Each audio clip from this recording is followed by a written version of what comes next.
¿Qué tal, amigos de Noticias 22? Bienvenidos a una emisión más. Los saludamos con mucho gusto, Karen Rivera, Rafael García Villegas, iba a decirte también Rivera otra vez, Rafael. Y Huemansin Rodríguez. Y yo, así es. Muy buenas noches también a Laura Regis en la traducción de lenguas de seña mexicana y un programa muy variado con mucha información. ¿Y qué les parece, compañeros, si arrancamos de lleno con la misma? ¿Qué tal? Buenas noches. Pues, en efecto, se anunciaron las actividades culturales que se realizarán para conmemorar nuestras fiestas patrias. El día de hoy se publicó en el Diario Oficial de la Federación la creación de la Comisión Presidencial para la conmemoración de hechos, procesos y personajes históricos de México.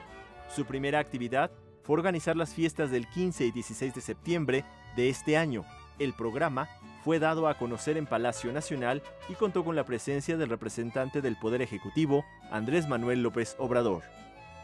Vamos a informar sobre la organización de los festejos por la independencia de México.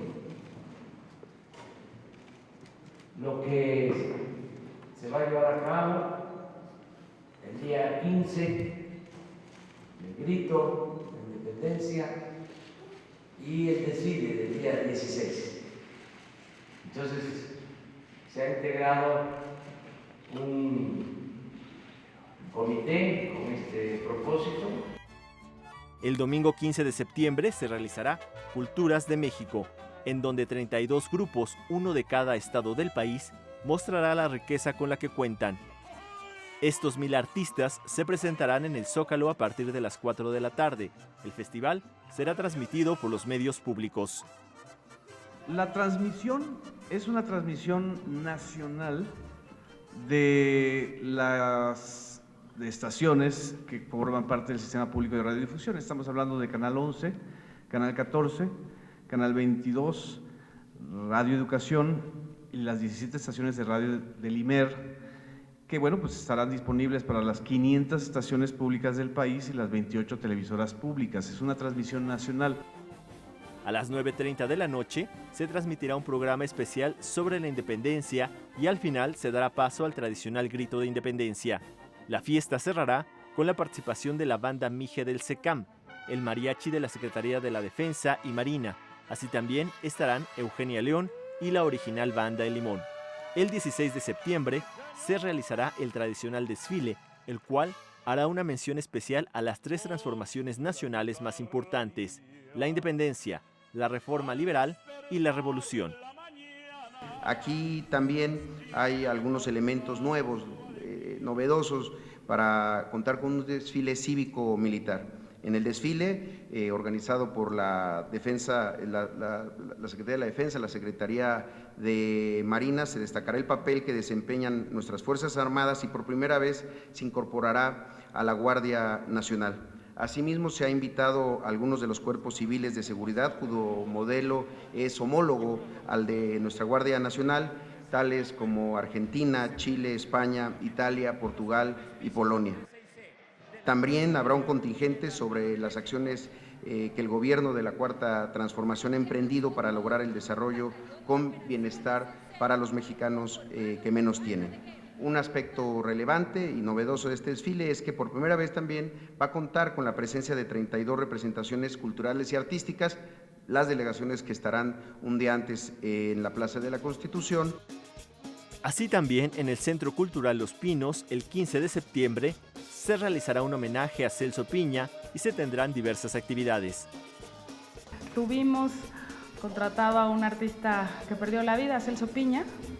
Iba a presentarse en Los Pinos y se va a hacer un homenaje a su historia y a su trayectoria en este espacio. Desde la 1 de la tarde habrá programación artística con distinta presencia de músicos de Tierra Caliente, de músicos de distintos estados, y vendrán pues parte de los músicos que trabajaron y su grupo. Noticias 22, Alberto Aranda. Bien, pues ahí tienen ustedes la invitación, así es como en este año se van a conmemorar las fiestas patrias y también ahí tenemos otro anuncio que ocurrió por la mañana, ¿no? Por supuesto. Yo pensé que la presencia del Canal 22 en estas verbenas, síganlo por esta emisora, por este canal. Y ahora sí. Y a propósito, luego de la conferencia matutina en el Palacio Nacional, tuvo lugar la ceremonia de cambio de estafeta al interior del Consejo de la Comunicación, organismo de la iniciativa privada que busca incidir positivamente en los hábitos de la sociedad mexicana. Desde su creación, el Consejo de la Comunicación ha realizado más de 200 campañas de beneficio social. Sus integrantes se reunieron en Palacio Nacional para hacer el cambio de su dirigencia y presentar verdaderos mexicanos. Estrategia de comunicación encaminada a promover valores como la honestidad entre la población. Estoy muy contento de que el Consejo de la Comunicación haya tomado esta iniciativa de ayudar a hacer conciencia de la importancia de la honestidad como forma de vida y como forma de gobierno. Es algo extraordinario el que haya optado por llevar a cabo esta campaña. José Carlos Azcárraga, presidente entrante del Consejo, se comprometió a llevar a cabo más labores a favor de la sociedad. Hemos hecho llegar a todos los mexicanos mensajes poderosos sobre la familia, educación, salud, participación ciudadana y honestidad. También nos hemos dado la tarea de promover la cultura empresarial en México, porque estamos convencidos de que un país con más y mejores empresas es un país más próspero y con mayor bienestar. Noticias 22, Alberto Aranda.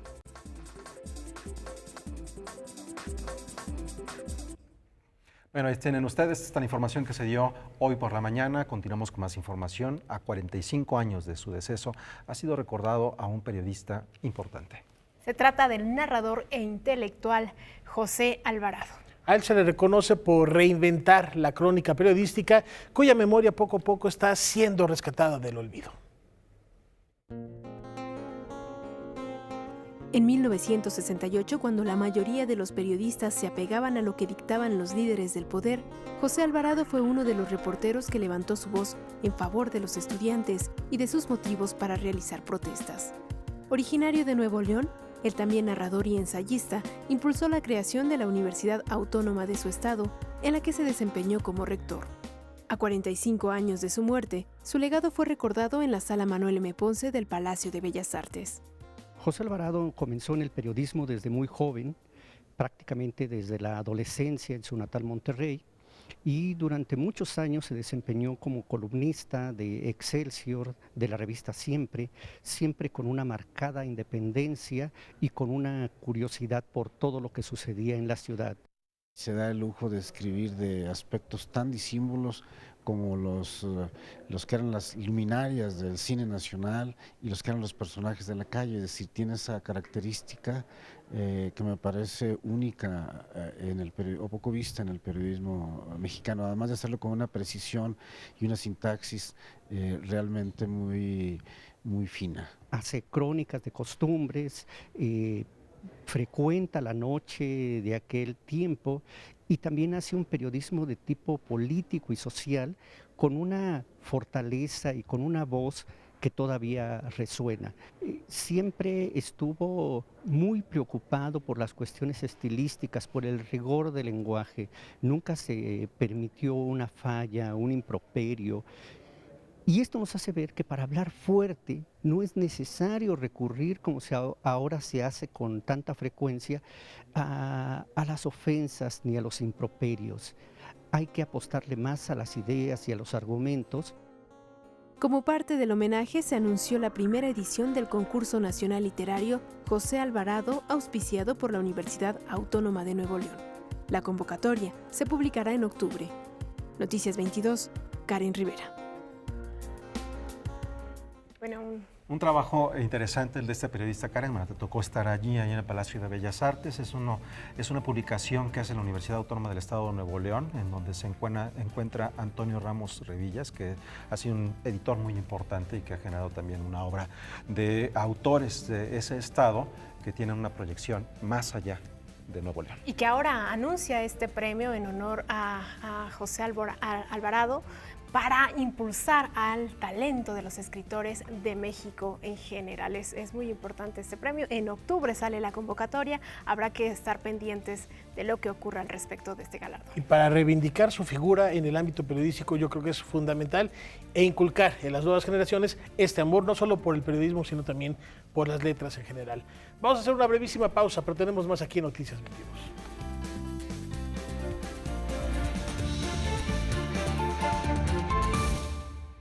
Continuamos en Noticias 22 y ahora nos vamos al Museo de Arte Popular porque nos invita a recordar la enorme influencia de la cultura árabe en el mundo hispano, un sincretismo cultural del que somos testigos todos los días.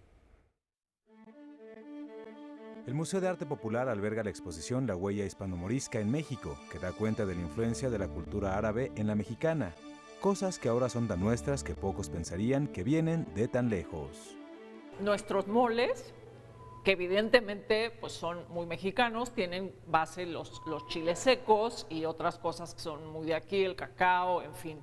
No serían lo que son actualmente sin los espesantes de origen árabe, como el ajonjolí, las nueces, las almendras, con el azúcar, el piloncillo, que también es una cosa que se introduce vía los árabes a España y luego viene para acá.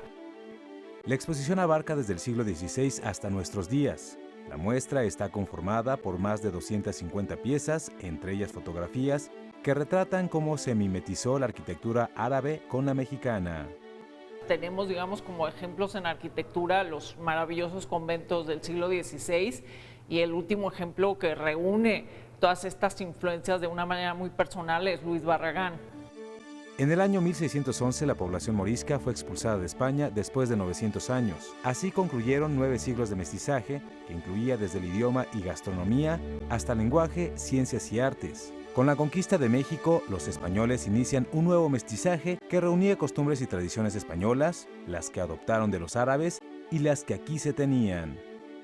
Una de las cosas quizá que haya que destacar, que fue un trabajo muy bonito que hicimos aquí en el museo, es reunir palabras de origen árabe que todavía usamos en el español en México y que incluso lo que es interesante es que tenemos más palabras de origen árabe en México que en España, porque en España se han dejado de usar muchas de ellas.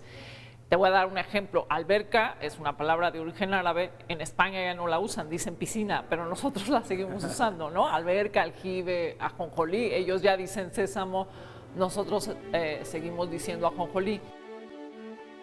La muestra La Huella Hispano-Morisca en México permanecerá en el Museo de Arte Popular hasta el 17 de noviembre de 2019. Noticias 22, Julio López. No, bueno, ahora que estábamos escuchando, ¿cuántas palabras se han incorporado al español? O mejor dicho, ¿cuántas palabras que ahora usamos comúnmente, su origen no viene de ahí? Y les pongo, por ejemplo, una. La palabra ardilla es una palabra árabe. En realidad, si vemos el latín, en italiano, en francés, incluso en inglés, ha seguido la misma ruta y ha cambiado hacia el español. O el aceite, oil, viene, lo podemos escuchar en italiano, en francés, en inglés, y en español nos viene por otro lado y es parte de la influencia árabe, como patuflas, como pijama, como alberca. El ojalá. Ojalá. Almohada. Ahí están frases, falafel, kebab. No, también. Vienen de allá. En fin, estamos celebrando esta semana los 50 años del sistema de transporte colectivo Metro y por eso el mural que estamos compartiendo con ustedes. Y lo prometido es deuda. A lo largo de todos estos días estaremos compartiendo los secretos, los misterios que guarda y resguarda tantas historias, lo comentábamos ayer, Weman, este peculiar transporte de la capital.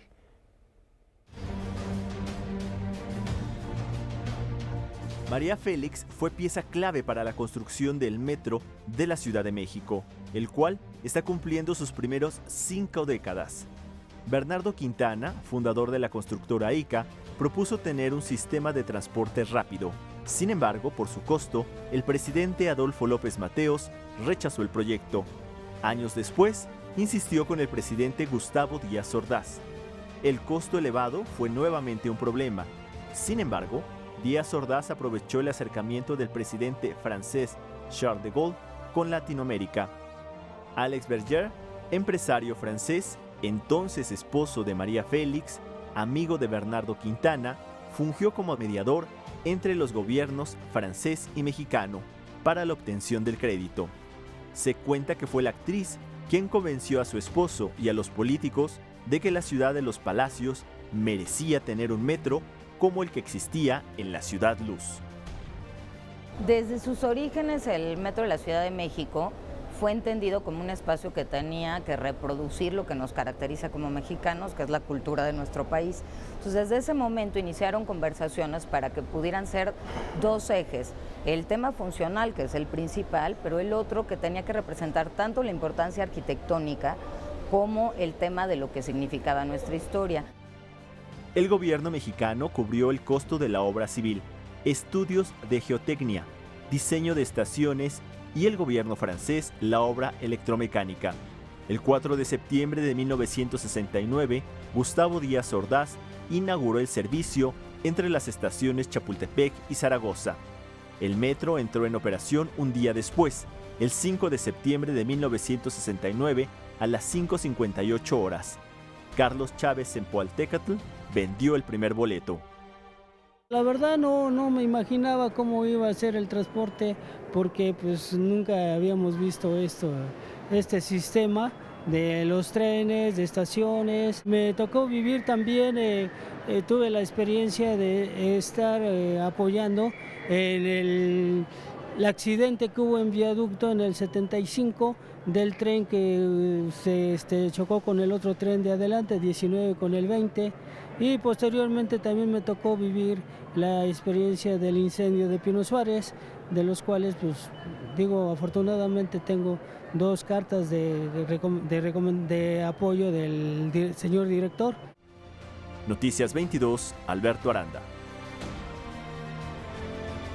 Bien, hace 50 años cuando estaban construyendo el metro, también estaba siendo demolida la casa cueva de Juan O'Gorman, que se recuerda como uno de los momentos cumbres de su trayectoria artística. La Universidad Iberoamericana nos invita a volver a habitar esa casa que para Matías Goeritz fue una de las obras maestras de la arquitectura moderna. Es un testimonio a favor de la ecología, de la naturaleza. O'Gorman para los años 50, muy consciente de los desastres de la Segunda Guerra Mundial, volcó un poco su idea en relación a la modernidad y los costos que estaba generando para la naturaleza. En ese sentido es que se convierte en un testimonio a favor, repito, de la naturaleza y como una alternativa de vivienda en México. En un terreno de la colonia San Jerónimo de la Ciudad de México, el artista y arquitecto Juan O'Gorman construyó una residencia a la que llamó La Casa Cueva. Fue un proyecto en el que combinó conceptos de la arquitectura mexicana, prehispánica y orgánica. Él inicia el proyecto con esa intención, realiza planos, pero después encuentra una cueva en lo que era el terreno.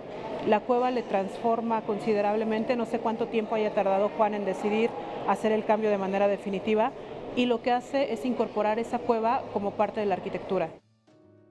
Con la intención de ofrecer datos que permitan conocer la historia de una de las residencias más destacadas en la carrera de este artista, la Universidad Iberoamericana expone Juan O'Gorman y su casa cueva, apuntes para una reconstrucción. La casa cueva es resultado de un trabajo muy largo por parte de O'Gorman. Se realiza a la mitad de su producción. Se realiza en los años 48, 53, 52 y es una pieza en la que puedes encontrar, como todas las variedades que él trabajaba en pintura, escultura y arquitectura, la encuentras en una sola pieza. Con fotografías, documentos, obras gráficas, objetos personales y una maqueta, la muestra ofrece un recorrido por los espacios y la estética de esta vivienda. No es nada más la realización de la primer maqueta metro a metro de la casa cueva, sino también este diálogo entre dos momentos de la arquitectura mexicana orgánica fundamentales. De verdad, esta casa cueva vista desde la desde la maqueta es inédita.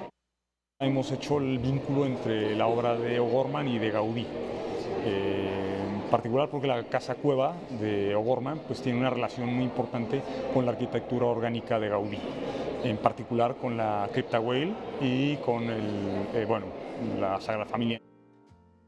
Con el paso del tiempo, la residencia cambió de dueño y sufrió cambios importantes. La casa sufrió modificaciones, algunas estructurales, sufrió modificaciones, algunas muy importantes a nivel visual, pero la cueva existe todavía. Entonces existe la posibilidad de rescatarla y eso es un tema muy interesante. Noticias 22, Óscar Cortés.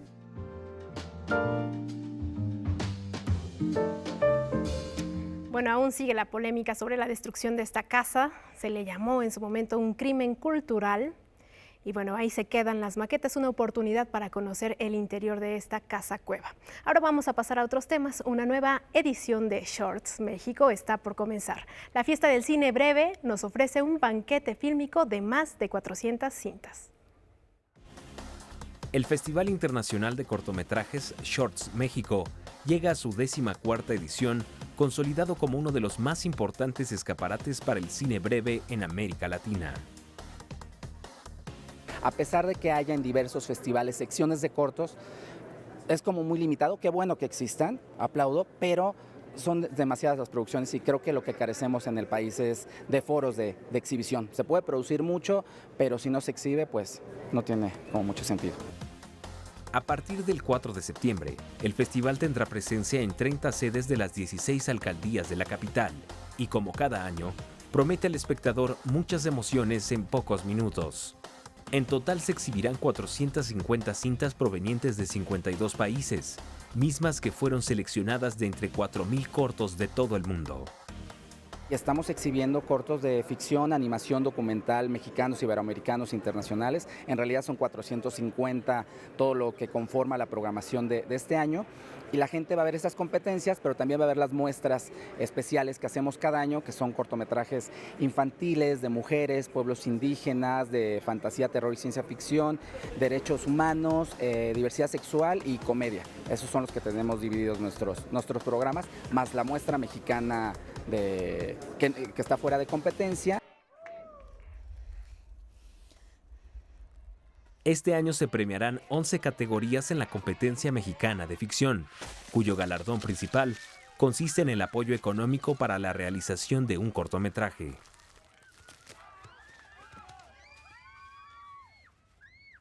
El festival tiene como misión, más allá de la exhibición, también fomentar la producción de cortometrajes. Entonces, gracias a muchos patrocinadores es como podemos nosotros dar fondos para que se puedan hacer cortometrajes. Y creo que eso es lo importante también del premio. La programación contempla también un homenaje al primer actor Ernesto Gómez Cruz. Además, como ha sucedido en años recientes, el festival tendrá presencia en la plataforma digital Filmin Latino. Shorts México va a estar del 4 al 11 de septiembre en 30 sedes en las 16 alcaldías. La gente puede encontrar la información en www.shortsmexico.com y en todas las redes sociales estamos como Shorts México. Para Noticias 22, César H. Meléndez. Bueno, es momento de hacer una pausa, pero quédese con nosotros aquí en Canal 22 porque tenemos mucho más al regresar y terminando Noticias 22 tenemos también una invitación para que no se pierda Debate 22. Un tema fascinante con Yuli García, migración y el nuevo fascismo. ¿Qué está sucediendo con los gobiernos a propósito de esos fenómenos que muchas veces, y lo hemos enfatizado aquí, esos desplazamientos son obligados por circunstancias ajenas a aquellos que buscan una esperanza de vida o una mejor calidad de vida? Y estará acompañada por los filósofos Francisco Javier y Mario Piña. No se lo pierdan al terminar Noticias 22. Mientras tanto, nosotros nos vamos a una breve pausa.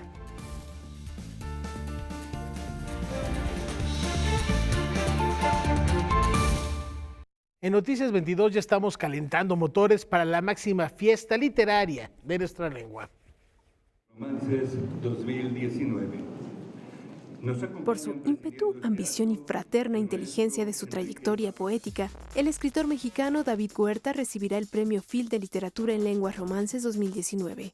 Dotado con $150,000 estadounidenses, el galardón se entregará el 30 de noviembre en la inauguración de la edición número 33 de la Feria Internacional del Libro de Guadalajara. Pues a todas luces es un premio muy merecido, vuelve la poesía, pero vuelve después de varios años también un autor mexicano.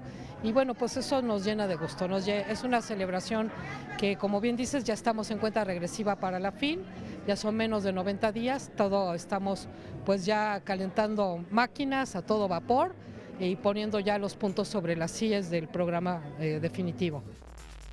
Esta será la edición número 29 del premio, que ha reconocido la trayectoria de protagonistas de la literatura como Fernando del Paso, Margot Glantz, Antonio Lobantunes, Norman Manea e Ida Vitale. El encuentro literario, que tendrá como invitado de honor a la India, incluye la participación de representantes de 47 países que promueven la lectura y que realizarán talleres relacionados con la cadena de producción de libros. Es la segunda potencia editorial del mundo, cosa que se sabe poco.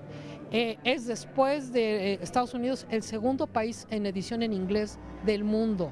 Entonces, de repente, cuando uno ve la numeralia de la India, hay muchos temas interesantes. Tenemos un gran festival literario con más de 800 escritores, con grandes presencias que ya verán ustedes poco a poco, las iremos dando a conocer. Pronto tendremos nuestra rueda de prensa para dar a conocer el programa general, con un país invitado que es un país enigmático en muchos sentidos, que tenemos muchos puntos en común, que es la India, un país fascinante. Entonces, definitivamente la India le imprimirá un sello muy particular este año a la FIL. El programa oficial de la Feria Internacional del Libro de Guadalajara 2019 se dará a conocer el próximo 10 de octubre. Noticias 22, Karen Rivera. Bueno, muy interesante lo que acabamos de escuchar, que sea la India uno de los grandes productores de libros, el segundo en inglés.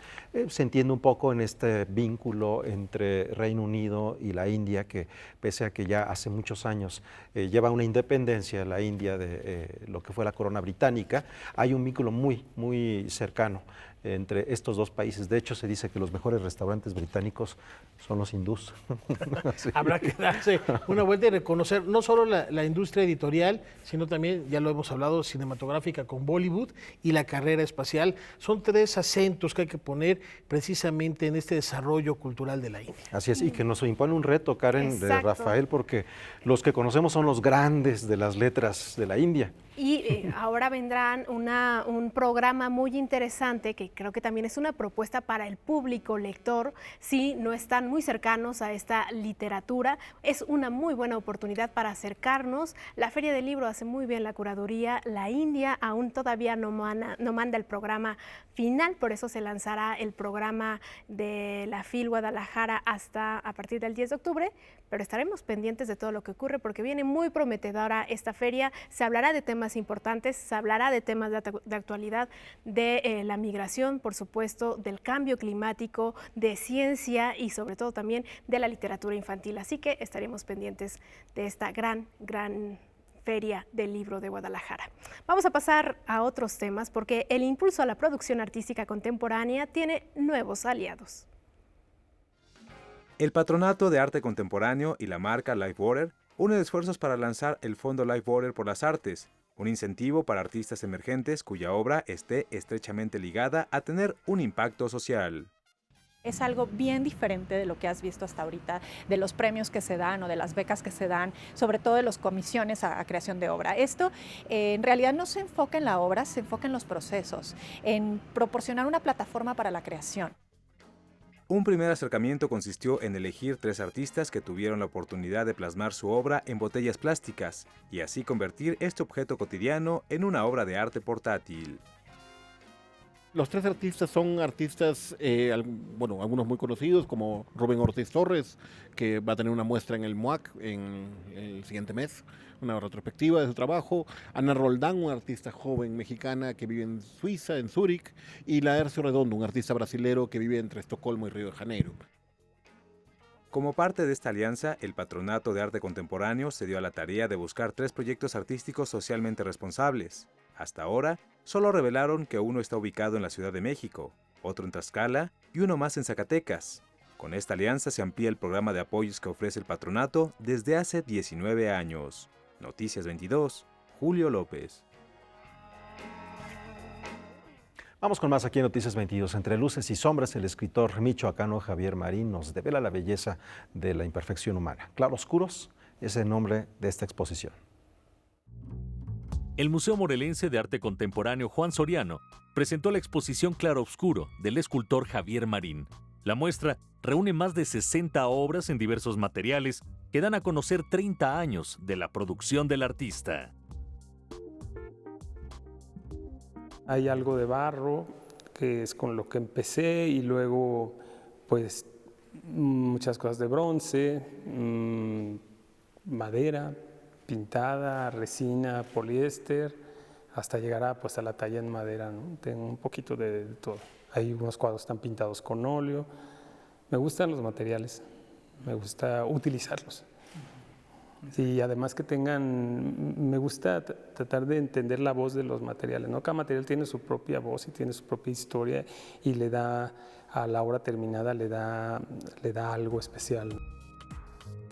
La obra de Javier Marín gira en torno al ser humano integral, con sus luces y sus sombras, de ahí el nombre de la muestra. Tratar de entender quién soy, quiénes somos, ¿no? Y dónde están nuestras partes luminosas y nuestras partes oscuras, y mi trabajo siempre va por ahí. Es casi en su totalidad toca la figura humana y es eso, es pensar en una manera muy fácil de identificación, ¿no? Hablo del ser humano y la forma más directa, creo yo, es con la representación de la figura humana. El accidente es parte intrínseca de su proceso creativo. El accidente es parte de la vida, de mi vida y por ende pues de mi trabajo. Mi trabajo pues no es más que un reflejo. Yo siempre digo que el trabajo de los artistas es una especie de autorretrato siempre, ¿no? Tú no puedes hablar de algo que no conoces, de algo que desconoces y algo que no te sea importante, ¿no? Un artista lo que hace es ser consecuente con sus propias ideas y sus emociones y están ahí, ¿no? Y yo creo que estamos hechos de accidentes. El accidente no visto como una cosa negativa, ¿no? Sino una manera de aprender también de lo que no sale como esperabas que iba a salir. Y eso pues sí se nota siempre. En mi trabajo hay muchas cosas que suceden durante los procesos y me gusta dejarlas ahí. La exposición estará abierta de forma gratuita del 7 de septiembre hasta enero de 2020 en el Museo Morelense de Arte Contemporáneo de Cuernavaca. Con información y texto de Omar Vera, Óscar Helguera, Noticias 22. ¿Qué les parece si ahora hacemos un recorrido por la República Mexicana?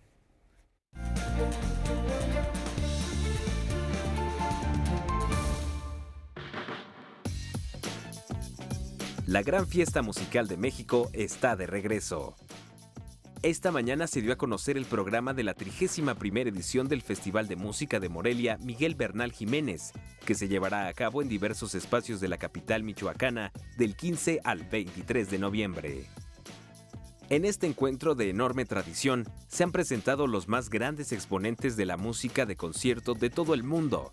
A lo largo de 3 décadas, ha recibido a más de 700 artistas, más de 35 países invitados y más de 60,000 asistentes. Algunos de los invitados de renombre de esta edición son el arpista Andrew Lawrence King, la Little Giant Chinese Chamber Orchestra, los guitarristas James Grace y Morgan Szymanski, el cuarteto Brodsky y el director de orquesta Juan Felipe Molano, quien estará al frente de la Sinfonieta del festival, agrupación conformada ex profeso para esta ocasión por músicos de todo el continente americano. Compuesta por 55 obras de 52 artistas, la exposición Paralelismos Plásticos llega a la Pinacoteca Diego Rivera en Jalapa, Veracruz. La muestra reúne pintura, esculturas y obras gráficas de creadores como Manuel Felgueres, Carlos Mérida, Günter Gerso y Feliciano Vega, Su intención es situar a los creadores y sus obras dentro del contexto en el que surgieron, a través de un discurso visual que permita al público comprender las particularidades de cada movimiento y propuesta artística surgidas después de la Escuela Mexicana de Pintura. La muestra estará abierta hasta el 27 de octubre en un horario de martes a domingo de 10 de la mañana a 6 de la tarde. Hasta el 12 de enero, el Museo Arocena de Torreón, Coahuila, presenta la exposición pictórica Saturnino Herrán y otros modernistas, conformada por 35 obras del artista Hidrocálido, así como de pintores contemporáneos como Diego Rivera, Joaquín Clausel, Juan Telles y Ángel Zárraga. La muestra fue montada el año pasado en el Museo Nacional de Arte con motivo del centenario luctuoso de Saturnino Herrán, quien a pesar de su temprana muerte a los 31 años de edad y una trayectoria de tan solo 3 lustros, se convirtió en uno de los baluartes del naciente modernismo mexicano del siglo pasado, anticipando el fin del academicismo tradicional. La primera Cumbre Nacional de Artesanos tendrá lugar en el Centro de Convenciones y Exposiciones Toluca. El propósito de este encuentro es dignificar y empoderar a las artesanas y artesanos del Estado de México y de las 10 entidades invitadas a este encuentro. El evento se llevará a cabo el próximo 6, 7 y 8 de septiembre y contará con la presencia de conferencistas de talla internacional, cronistas mexicanos, además de la venta de productos de 13 gremios artesanales, entre ellos alfarería y barro, cerámica y textil. Bueno, ahí tienen ustedes, esto es para darnos una vuelta rapidísimo por algunas de las partes de este gran país. Hay estas actividades culturales, es una invitación, el Festival de Música de Morelia, por ejemplo, y hay otros festivales como el Festival de Novela Negra en San Luis Potosí, que se está llevando precisamente a cabo en esta semana, que es un gran festival, es la 4ª edición y que trae a los autores más reconocidos en este género literario. Para que vayan haciendo la agenda para el mes patrio, por lo pronto una pausa y más aquí en Noticias 22.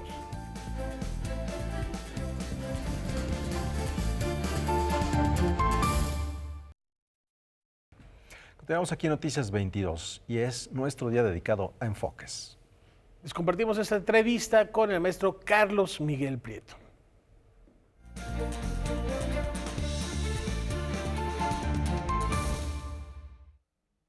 Nació en una familia de músicos, creció escuchando a Bach, a Beethoven, a Mahler.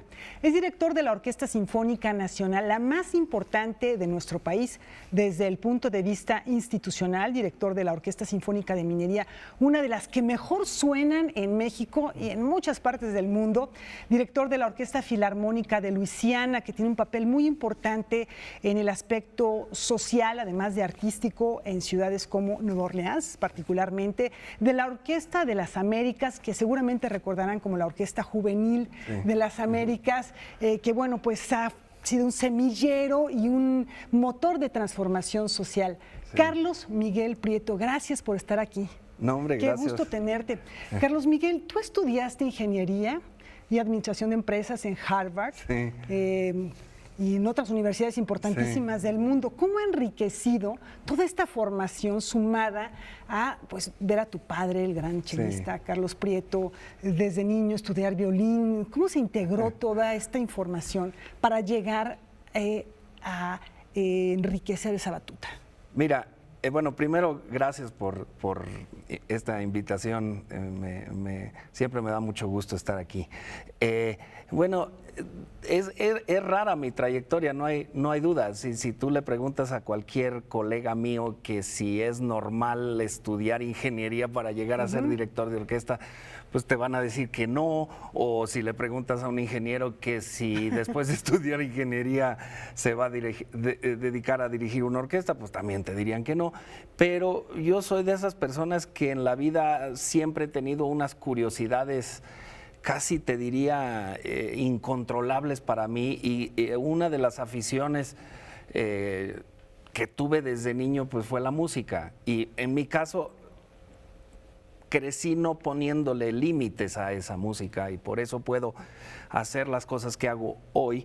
Entonces, para mí el mundo de la música clásica o del violín o de la música de concierto, como la quieras llamar, era un mundo y sigue siendo un mundo absolutamente natural que no me causa ningún temor ni tampoco me causa una separación ni nada. Entonces, eso creo que es la razón por la cual pues durante toda mi vida puedo haber hecho diferentes cosas, pero el tronco que siempre me ha llevado es el de la música.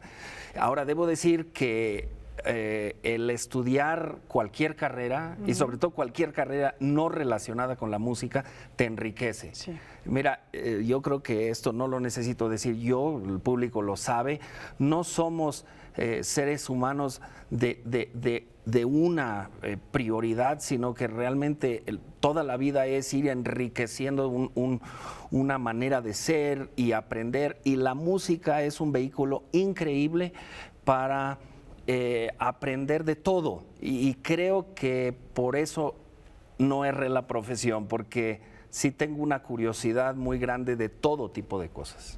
Ahora que mencionas esto, pensaba yo que las orquestas, bueno, en México particularmente, la labor del director de orquesta no es solamente la labor de un artista, de un creativo, sino que también hay burocracia que realizar, ¿no? Sí, esta cuestión de administración seguramente te ayuda mucho, sí. ¿no? No hay duda que te ayuda para la música saberte relacionar con otras personas.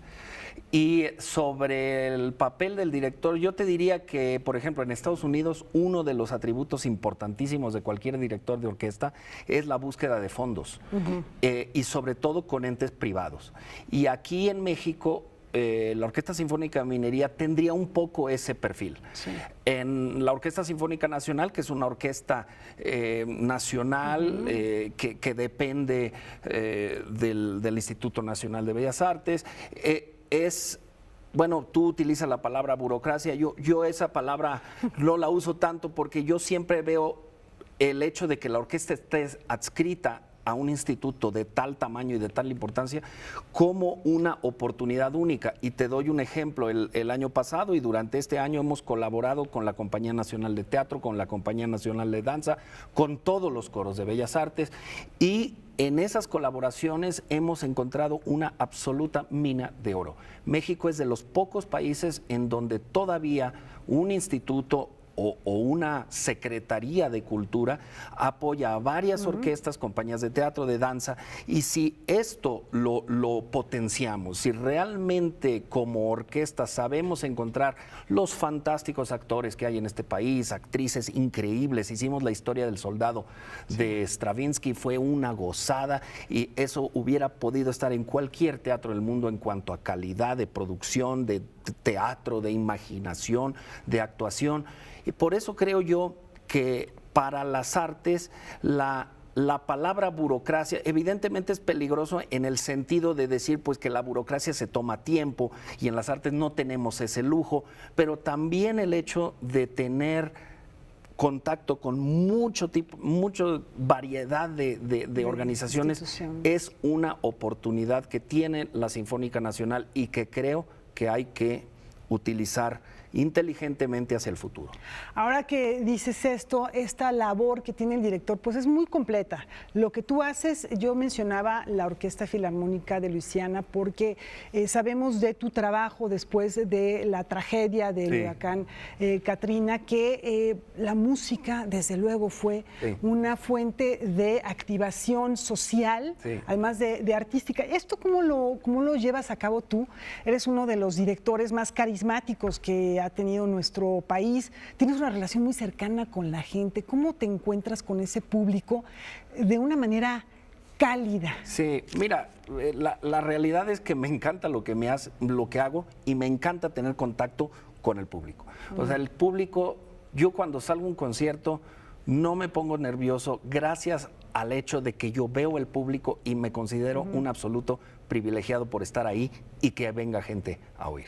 Entonces, sea donde sea y sea el público del tamaño que sea o del tipo que sea, yo siempre he sentido un contacto muy especial con el público y creo que eso me ha permitido pues tener, digamos, éxito en lugares como Nueva Orleans, en donde la orquesta inmediatamente fue visto como un pilar de esperanza, como un pilar de darle a la gente algo que no tiene precio. Lo mismo diría yo con la Orquesta de las Américas, con la cual le hemos dado literalmente la vuelta a este continente y a gran parte del mundo, y con jóvenes de las Américas haciendo un impacto impresionante en lo musical, pero también en lo social. Pero lo mismo te diría yo con la Sinfónica Nacional o con Minería. O sea, en todas las organizaciones en las cuales tengo yo el privilegio de trabajar, la parte social es una parte absolutamente importantísima, porque a eso nos debemos.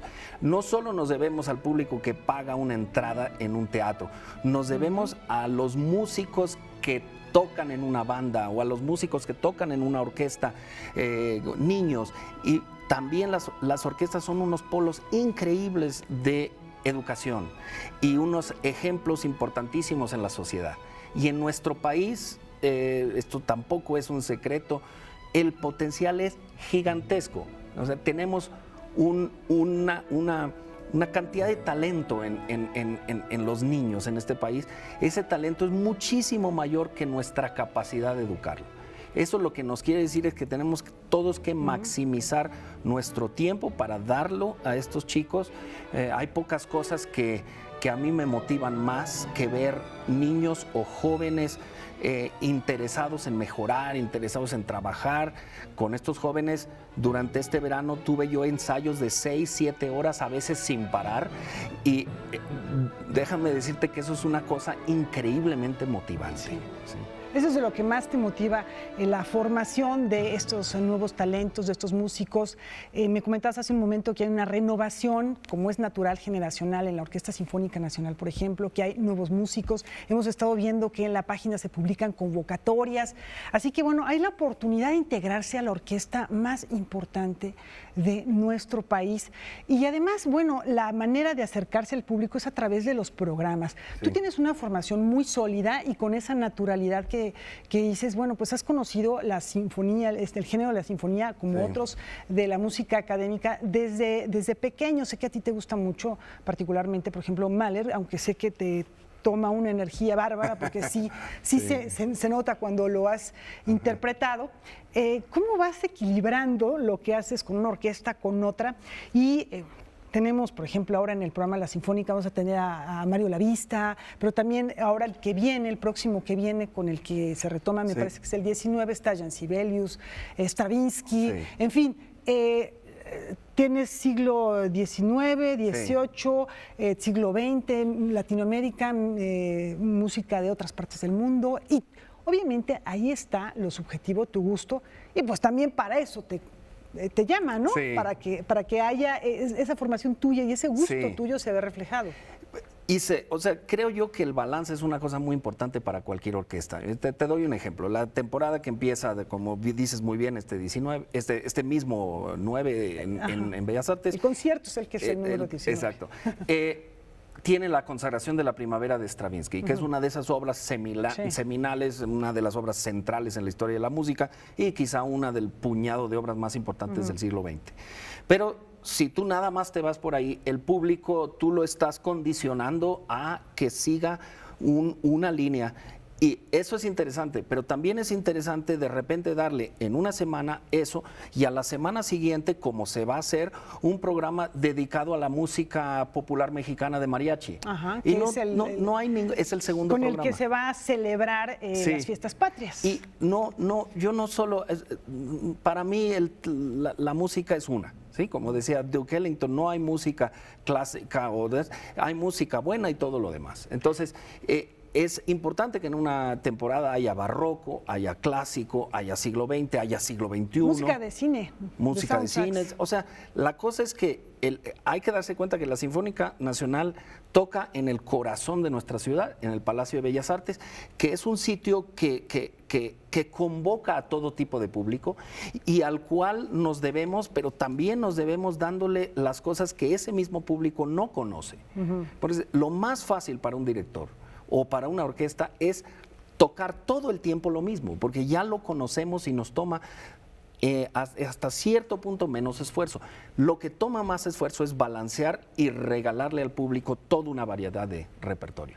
Y bueno, esto es lo que van a tener en esta nueva temporada, la segunda de la Sinfónica Nacional, que ya está por comenzar y que consúltenlo. Aquí les vamos a ir diciendo en Noticias 22 cada uno de los conciertos para que sepan qué es lo que van a disfrutar. También viene un concierto especial que se va a realizar, si no me equivoco, en la sala de Nezahualcóyotl. Sí. Con Pacho Flores. Sí. Hay unas grabaciones ahí también que se van a llevar a cabo porque la Orquesta Sinfónica de Minería termina su temporada estival, pero sigue teniendo actividad y sigue teniendo propuestas y relaciones muy interesantes con músicos fabulosos como este. Carlos Miguel Prieto, para terminar, me gustaría hacerte unas preguntas así de respuesta muy rápida, estilo como cuestionario Proust, para que me respondas. A ver si me respondes, ¿eh? A ver, ¿cuál es el género musical de cualquier orden, de cualquier tipo, que podrías decir no me interesa o no lo conozco? El reggaetón. El reggaetón. Ahí está. Bueno, Perdón. Ahí está, para Rafa. Bueno, segundo, ¿cuál es la cualidad que más valoras en un instrumentista de tu orquesta? La generosidad. Mucho ojo ahí a los que están en la convocatoria buscando. ¿Y cuál es la cualidad, la característica que más te gusta o con la que más te gustaría que a ti te identificaran como director? La generosidad. También. Muchas gracias por tu generosidad. Gracias. Para Noticias 22, para nuestro público, Carlos Miguel Prieto, muchas gracias por haber estado con nosotros. Pues fundamental seguir de cerca la trayectoria de este gran director y agradecemos que nos haya acompañado y nos comparte estas reflexiones. Concordamos en muchas cosas con él. Nos vamos a despedir con música. La Orquesta Sinfónica Nacional, por supuesto. De Minería. La Orquesta Sinfónica de Minería, dirigida por el maestro Carlos Miguel Prieto. Hasta la próxima. Buenas noches. Buenas noches.